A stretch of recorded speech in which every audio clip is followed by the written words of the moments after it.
Pasok namin kapasok din. Van chung sang penong happy nights na dim zing kabi ko kabelo pa pathian. Tunita ka nang magi khom na purang ka sim te ho ma ting lei phalpi ka nang ma cho hinala te ho ka sa khomu le happy na te nang ma gam ngai la te ho ka sa khomu thilpi ka ten nang ma kabi ba na pang neu cha cha te ho patin thu te ho ka ngai thawa nute ke patin nang ma chohin la te ka ngai thawa hon phale bi lamin lo bi chohin la ken ki pa tu gen wa he pen nang ma thing thing tho sim ding gen ding ka hi wa nang man la thu la la kamal che to ko poi mo dan dong ji chi to e holim pi din nang ma holim pi na ka don ki boko he e su boi the thil chum te ho ta nang ma nei chum khin tin pan pi na kalal pa ri tak mai jesu minin la ken ong don wa hi amen kum le hung top ding kon lam in ahngom ta November tarik som ni la khat ang hita Pathianni khat ve mang ki le hin akit chu e hon ile het thedano chu Christmas tha December lut ding i hitawa jehun ho chu ki to ga pathian thu gan ding ta pi tak mai umintin apoi mo le tamintin ahilla kumtung lo pina lampi zo na chi jing lai te hi zikon Kochuam sungai PHATCHUAMPI te ho igen tawo tunita kin khat gen na lai len kanoma ziga chun kumtung lo pina lampi zo na chi jing laya Kochuam PHATCHUAMPI te PAKUA na ding in pakhat hong gen na lai katin zichu bang hem ite hile Kochuam achun pathinin ama na sem ding chu agut se ka hi ti hi I het mi loading a hi zi ka gen hi ken khaten he khial mai the tulai Kochuam a hi lo le tulai denomination pol chum te ho ngai da na chu pathian na sem ding chu seminary khata a chi phot ngai seminary khata chi a banghem khat be graduate hong nei ding bachelor ho mai le thei dalo master course ting be hong zo ngai ti ho ngai tu na nei mi tampi om ta ai lo le ma chu thogen thiem mi ten angai sangu mi ten a he tu ho kha pathian na sem ding ti danin ngai tu na in yo seminary of a graduate khel kha hi poe pathian na sem ding pathian amat num asim num chu Kochuam aki pathian asim se ka hi ti I het nen loading a hi Efesa te bung lina chang som le khat ki patin som le thum tiang hi agingin vaksim khom le heno kanoma ape ka chun pek zani le som git le palina noi a hi pek zani le som git le palina noya Efesa te bung li chang som le khat ki patin som le thum tiang agingin vaksim khom hitiu sem hitiu le Di chun ken khatte chu sol cha hiding in ken khatte chu zol nei hiding in ken khatte chu pathian thu gen ding in ken khatte chu Kochuam wak ding le ken khatte chu zil saka pang ding in thil pi ka pe cheta mithian tho te chu na sep na mat cha ka thum bukim ding le Krista taksa chu CMP ding dinga ginna le pathian chapa he na lama ihung pi tino Krista bukim na to ki banga ihung ki pum khat the na tingun I Bible chang sim thak nau che thiam therin pan chan chudon malai som pi tan la pathian amana sem ding chu Kochuam sungin ama taksa ba te la ka chun ahung tung dinga ji chu amang se ka hi ti I het min lo ding a hi Ilan pa Jesu Krista khovela len laya khan len nung zui mi som len ni alatela zete ho chu kumthum le kim anung azui sakati chun pathian na sem lo pe tak mai mat cha ke naw ma hi ti kha emo a hi Kochuam pathian tho phatak chang khang len de ho chu pathian in mak tak mai amanga amak dan chu hi thin gen le hin pathianin amat dan mak tak mai amat dan chu gen de le hin mosi khota mol amat cha gol khan pathianin mi amang cha the hi ti het min loading a hi Mausi khoda molkha bangin amang chem itie hile bangtin amang chem itie hile Nile luipi tui e thisan hong sok mading te hoin le amang cha thil dang dangin le amang amo gan hing te pon na ding uphok pon na ding ahi lo le tui pi san ki khen na ding a khan le azep zen po amol kha tui pi chungin alama pathinin mak tak main Mose khotamol sumang chain thil mak tampi ala bol hi zigola chun pathinin ami te lak anasem ding Kochuam ginum tom ngai thanom lungthim thien te ho chu mak tak main amang cha se ka hi ti het me loading a hi pathian na sebiti tak lekhen khate hon tu ai sim na ki gen sol cha ki ding zol nei hi ding pathian thu ge hi ding Kochuam vak ding khen khate chu zil sak ding ti ho again be pahen ingai to na mai the a hi zete sang chun le thupi zoin Kochuam mi te ho chu pathian amang cha theina lai a hi katinom a hi full time in ministry in lucky involved lo mai the hi a hin la hun nei dan dana la than of dan lucky piek zona dan dana pathian ko na la chan dan dung je chan chin phami te ke again tu la pana hi chun full time ministry in lut ki le chin le pathian mat chak te pathian in alagot te la ka chun lapang kha thei thawa hi tika I het mil loading ai Paul te ho bula mi chum jing lo ai ma hi le Kochuam member te hoi ke ngai to thak ngai ai tu lain je hi je sermon hi kasim lain le ka ngai tu na tam pioma gen lo mai ding bang le kalung thimin omse hilele Kochuam sunga Christian pian thak cha ten I PHATCHUAMPI thei te laka panga hi zigin gen lo ding kanom po ka hong gen a hi bang zega gen lo ding nom jing ka hem iti hele tula ya pastor na sep ki ti chu nadim talu in sung ti wak zona hilo ti agel mi tam ti a hi Kochuam khen khate hon wang chu phatak cha na bolu government officer te ho to reng khatin treat a bolu mi adum le om ta ba government sep na hoi tak tak nu sia pastor na hong sem le mi abei pui tu mala makala sep pi te ho bang kha America a mathematics a PhD wa chai a uma America a chon office level chi ngai lo khoima chi ngai lo in monin computer in na sem thakata asum lo chu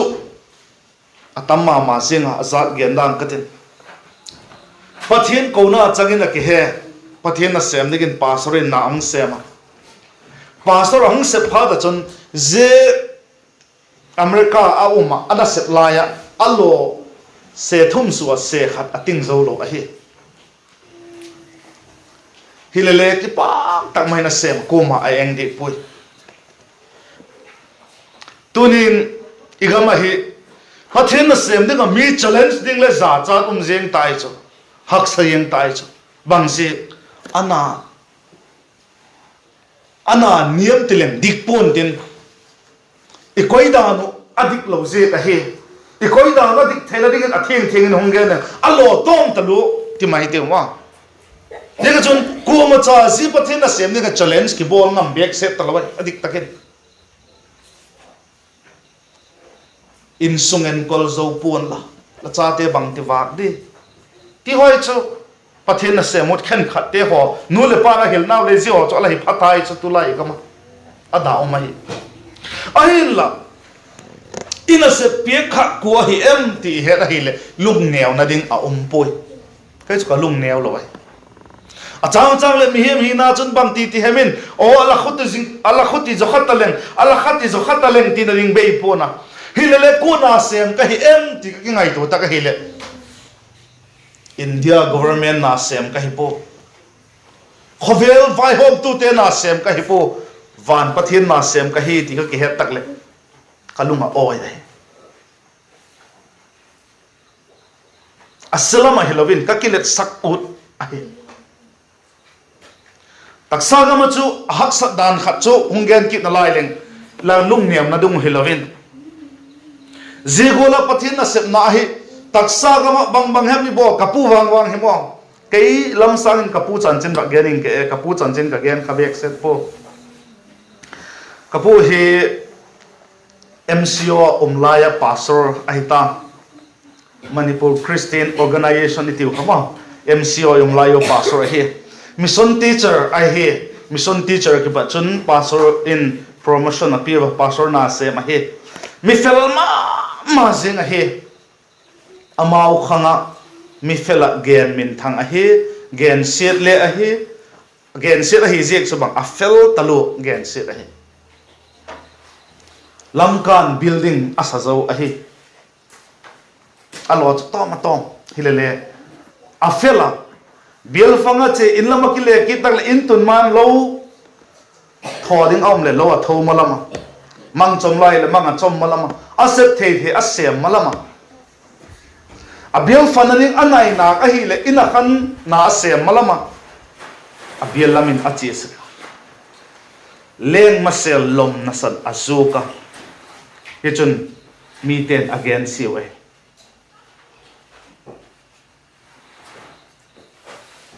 hilele zigol khan pang lo le a in chen hak sa ding dan kha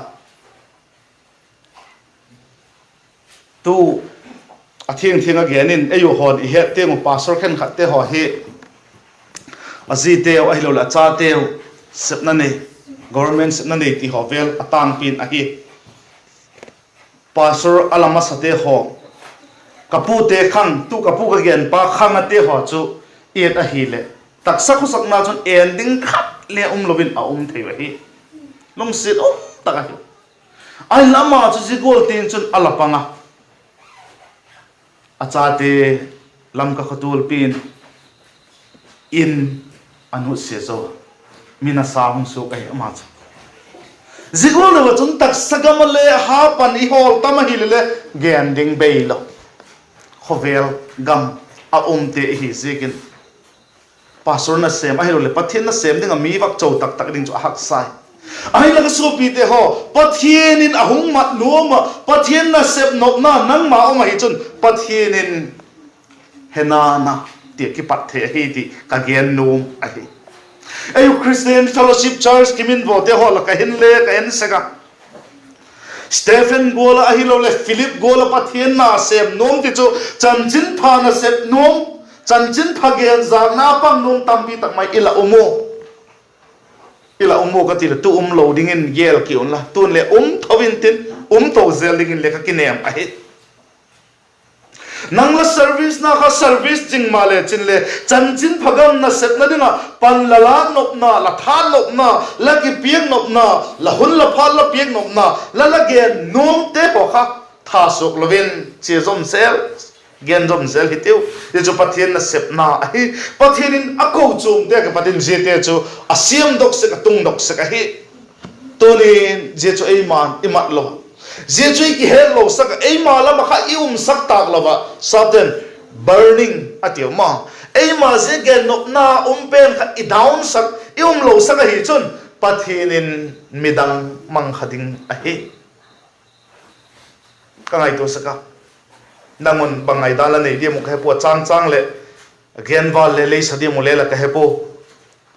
Kochuam tam ki te hoi le enun lang hileu chin je chanchin phagam na se na kumtong hin na thu ke na ding hin pan la bek set talo mi Kochuam atam ta hi hun to ki sama ma sing ta tam ta huk dam na thui ge le je te ho chu ki hel ta je to chu sot bi ki zo hi ta tu hi bang ti ding gam le go bang te colding Kochuam te bang te colding sum le pai mu de dan khan to ding dan bang te ngai to ding ti mi tam pi om tai mi thagaw lam hin ho wang I wazat thei a hi po hilele apoi mo maspen chu thagaw hin na khai hi je ka chun je thagaw hok dam na set apoi mo dan I he do thako panila ko isep thaki dingon dayom kasama ma sing a hi pathinin je chu adoi pen te la khat a hi chule je pathin na sem ning te ho pathinin Kochuam ki pat hong go te ho chu purpose ti chu tup nein alagot a hi jite chu bang hem itile chang som le ni nan again mi thiang tho te chu nasep na mat cha ka thum bukim ding le Krista taksa chu sim pi tinga aginna le pathian cha pa he na lama ihung pi tinu Krista bukim na to ki banga ihung ki pom khat theina dingun ala ti se pathianin amana sem nenga ala gote ala tel te chu bang hi dinga em tile mi thiang tho te tele Kochuam te a hi je Kochuam te ho chu na sep na mat cha ka thum bukim ding ati chu tunin Kochuam vai hom tu pui tu khat ai pan na te ho chu Kochuam member dang te ho chu le meeting hong hi wa pui tu khat hong hi thei na demu thagau thien thawa na sep na mat cha ka mat thum bukim ma hongum thei na demu mo pok na nei te zite hiu ti ki het mil loading ai ya chon ei ma lam kieta lung neo theina tap pi male ina se pi pa pathin helta zipa pathin na sep na dinga chu keima ka hi thei lo ta kin le Kochuam member te la ka khat be ahi lo le ka thei da na pan kala ka mi khat be kin hun na nei thei kum tong hin na nei thei na ding ti kha pathin na sep na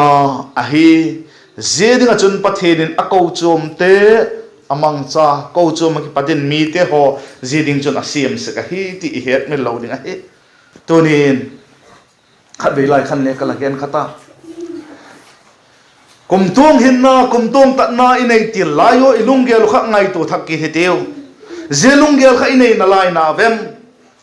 zelaya kha o amanu kha ama pa kha o ji kaloi pha kha kain sa kain thang ka so pi te ama kha chanchin pha hello kha ding e ti ngai tu na pung na nai nei pen kha achang chang le gel dok thak ki heteu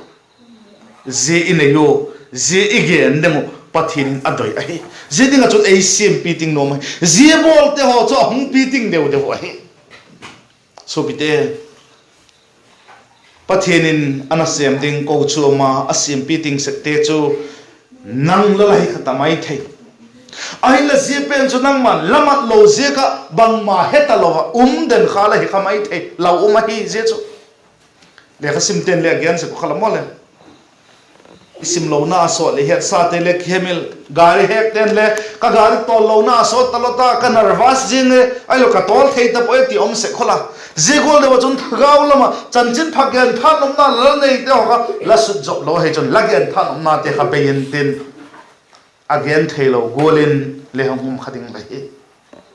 de chu ku nga de pathin nang doi ma hung mang no ma hung siam piting no ma le nang la nok lo je ka hi thei lo bang hi kha thei hi ya chun ki ngai tu thake ti abang chui dal je ko chu ngai tu na ne yum tak le ki gel thake ti bible pat is lighting ye ton ning tampi tak mai om hi chanchin pha zon na je bung som ni la khat na hoi sima hi le Peter chanchin moding in a uma Peter chu Jesus Christa nung zuya ahin na hil le phal ding mizo se nu se le aman zui tai tai din thidanin mun hil le zui ding in alaki tiema ahin la chomalo kalin thum ve alaki lep sana akilep san pe hilovin hansi amale ma khars mo hansi le akilo khum hil ahi ai legal pa Jesus Christa thena zaga thokit nunga ilal pa Jesus Christa tong ki mo ki tak pha do chon janbung sob din le khatna changa na chang som le nga dalam khola sim leu chun again Jesus to John haulim na thu ahe Jesus John kingen Simon Jona chapa nangin jete ho sangin le happy sa em thum ve hil adong khama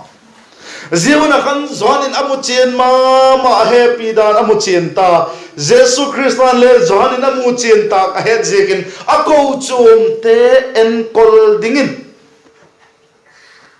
angan se ngam ta he ti kha imo he kabelam te fakit kabelam te en kolin tin anusi ngam toni supite ho nang le keile Peter gola Pathianin holim pina nel sa mo ấy này na te họ ngày tuổi thật kia thế giờ chú ít biết thắc panilak thắc lo hi chân bằng mà bol thế nào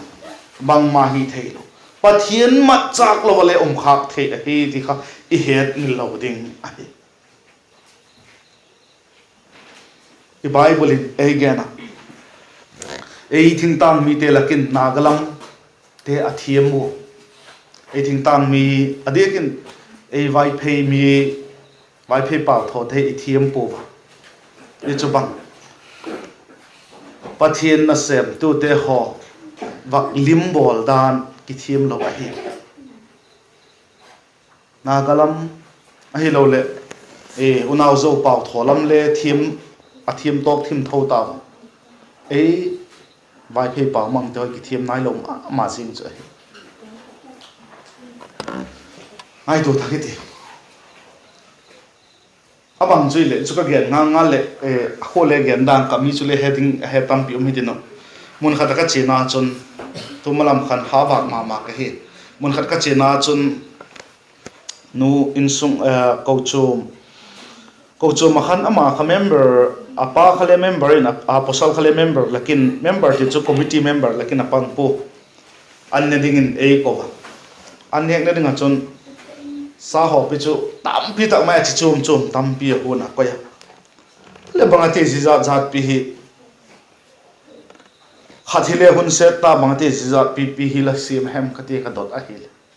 ama chon bang genem ti MLA te ho ahi lo le Kochuam politician te khat ahunga hi le bonga thau to voka thau to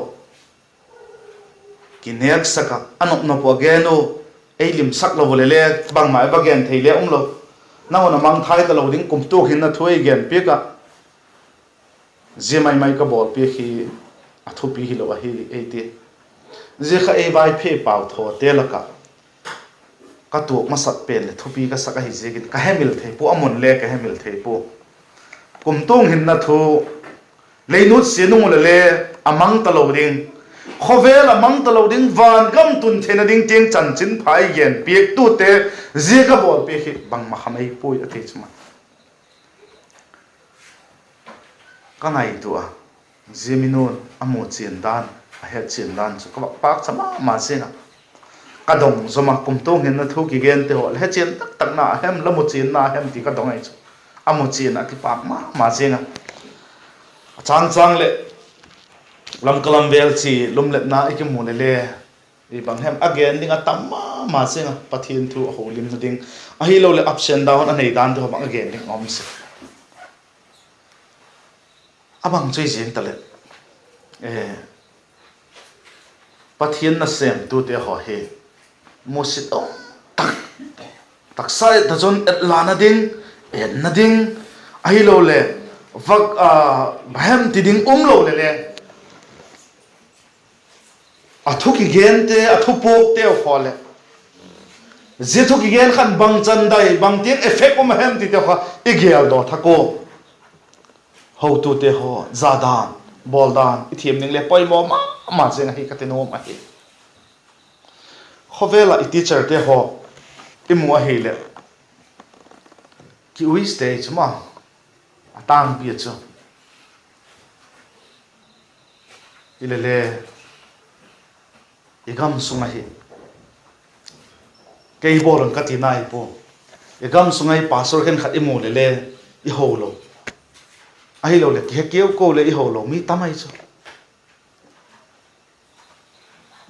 ngai to thakete ei le khovel be ading a hi le chu khovel be ading a kinep na nei le khovel be ading hing hi le chu ngai hok ngai thu pi ngai po ma ho cha je chu ei pan pi kham la ei pan pi thei la hi lo bu ma I poi mo nai wak pan pi thei la hi lo bu bang phachum no si khok pui a hin la kum tu hin na thu van gam ko na se ma hi vem la mo chen ka mo chen a hi chon I koi dan I san ngai tak pi om dingin ka tak sang a hi ti lo hi chun khovel a hin setanin panlan mi ti ho themin Kochuam te ho suk sit go ta pi tak mai om ding a hi chule pathianin amana sem ding chu Kochuam a sem dok sak a hi ti kha hi igen kha tuni nang le ke ngai tu hi de full time in hung semin laki ngak na hi jeng den hung semin le katingam poi ti ding chi hi hille tu le tu din munin katingam poi khovel hung chi to zalin din pathian yum nak lai deu pha saka hile begin te ho leung sazo hiten sumle pai te ho leung ne hiten nang chu government na sem kile chile khok pui ko pathian na sem tan ti ding le hungumina pathian ei doi ei mat chang no mom hile mo ima ban a hi long neu pui chule adekin Kochuam hotu loi pate ho mo pok na alet dan igial do thak ding doyum kasama ma zinga Paulin efesa Kochuam te king in hitin alagena na septembung som ni na chang som ni legit na chun hitin alagena pathian Kochuam te achapa thisana aleisa te chu wak degin nang hole lagan gol teu chunga chun ching theyon thagau thing thuina ma ho chu en tup ding ahon koite chu la hinga lon ati ake Kochuam loi pate mo pok na alet dan iwak mu Kochuam mo loi pate mo pok na alet dung ju chun pathian Kochuam taksa bak te ho zo sin e mo pok na a hi Kochuam loi pate hon again dan le zui nom hi sam lo a phat lo tak le ho tu te ngo zel igamin abei pui zikha mihing Christian pieng thak cha te om ding dan lo ei man thei top sun pan la le hin a khan sak tu chu lalpa hi ma parin thak khat na bung thum na chang khosim le cheno a phu tu le bang ma hi po atui pe tu le bang ma hi poi a khan sak tu chu lalpa a hi la tui pe tu le a phu tu chun pathin lama loman a chan ding chu ma hi ti kha he min lo ding a hi Bible chang simnaw khan bak chiki len efesa te simnaw khan e tampi het kil khak ding kalawa again line katin khen khatte chu sol cha khiding khen khatte chu zol nei hiding khen khatte chu pathian thugen ding khen khatte chu Kochuam wak ding le khen khatte chu jil sakapang dingin ati alagena sa pau kon en leo chen e kitchen semin den evangelist pastor ti ho Bible ala kizik na suna hi zikin ti khan ala kizika ahilo le prophecy ding ti te ho khan ala gena zol nei ti ding te ho le sol cha khiding ti te ho khala ki gena tulain aleng in inei ta poi mo ajik chu Bible book kim masangin jite ho zo si kha poi mo jite ho chomang chain pathianin Bible thu bokim takmai nong zik sakta gen lo mu lo ahilo le bangai ti e pawa chu sa pa chon prophecy ti le hin e pawa chu zol nei ti le hi himai din ka tak sanga zol nei ma ban ding gen thei ati te ho bel ma zo ko tu khangin khuti lo min a poi mo po asik chu Bible hin boke tamai ki zik ta hi zegen tu e ho khang ti ti ahin atang pi inei chu bangte hem ite hile jil sak tu teacher Kochuam wak tu pastor iti ho hi lo le upa iti ho be phi nei ta abang chi siang tale jete ho hung ki sek do na ding chule jete ho hungum do na ding chule abule igen taksa gul khan je lama khu banghem khat avazil phot degree banghem anei phot ailo mi te ngai sa na hi phot kha ngai koi Kochuam sunga pathian thu doi nei ama ki ngai nim lung thim thiang te chu pathian in lo pe tak mai mang sading a he ti kha I het min lo ding a he tampi na gen thaya hele changsun va gening katin pathian na sem to ding chu Kochuam ki pat ding a he chule je pathian na sem tu te ho chu khovel mi te modana chun ni tak simmo tak himalaya ana se pi pau lalpa pathian Jehovah pathian na se mahi naw ka eta standard peak ding ahi koi dan khat nei ding mo za na khat nei ding khapoi mo ma hi jisu pathian doi lam ahi chule eite hon le pathian na set chu anevin koi poi tiu